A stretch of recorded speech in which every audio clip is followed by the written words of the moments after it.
Hey everybody, the subject of today's video is a bit stale.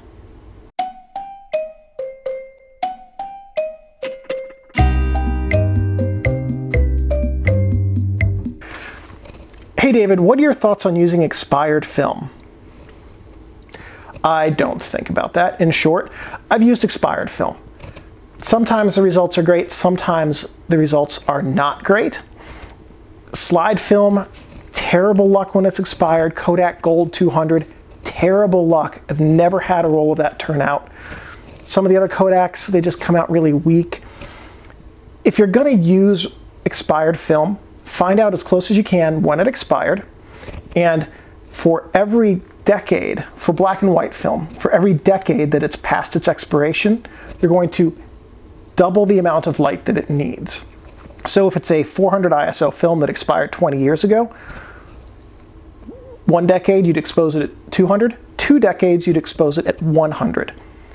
So every time 10 years passes since the expiration date, add a stop of light to compensate for the loss. You're going to get other problems. You're going to get things like base fog and dichroic damage, I forget the exact term, on the film that comes from the spontaneous exposure of silver crystals on the film over time.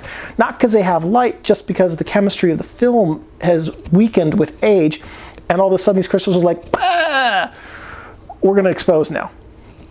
So I understand it. I'm not a fan of expired film anymore, but I understand it. When I really got back into film photography, I was jumping at like, I want to try expired film. Look at all these crazy results. Who knows what I'm going to get? It's going to be so unpredictable and fun. And it is. It is fun. And then you get to a point with your artwork, almost inevitably, where you say, I'm beyond unpredictability. I want predictability. I want to know when I put this film in the camera what the results will look like. I want to know when I develop it in this developer what that's going to do to the film. I want to know when I print it on this kind of paper in the darkroom what the results are going to look like. I want to know when I use this developer and how old it is to print the image, how that's going to affect the image on the paper.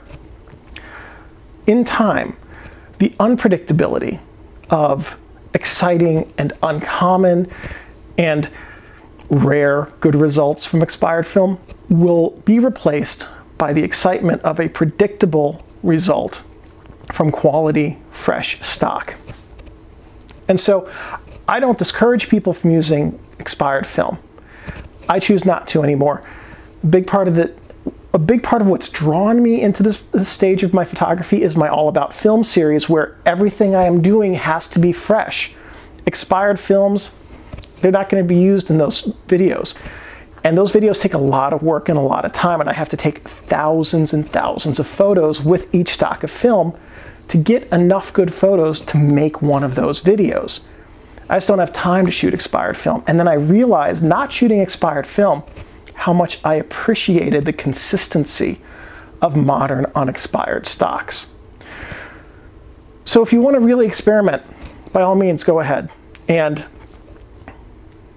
just understand that as your art progresses, you are less likely to continue being interested in unpredictable results.